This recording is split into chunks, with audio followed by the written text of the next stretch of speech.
ada 10 jenis makanan yang perlu kita hindari kalau kita ada masalah 3 serangkai. Sama ada diabetes, blood pressure atau kolesterol. Atau tiga-tiga sekali, termasuklah obesity terutama sekali.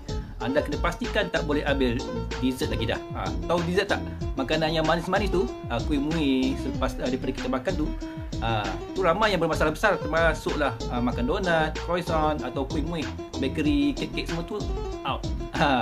Cookies, semua out. Okey, lepas tu ice cream out, semua processed food yang ada tarikh luput kat supermarket tu, kalau boleh tolong kontrol. Dan yang penting ialah daging yang dah diproses, seperti nugget, sausage, burger, salami, meatball, macam-macam lagi lah.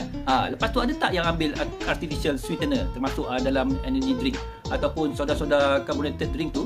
Lepas tu trans fat, minyak-minyak daripada bijirin ataupun high fructose corn syrup, gula-gula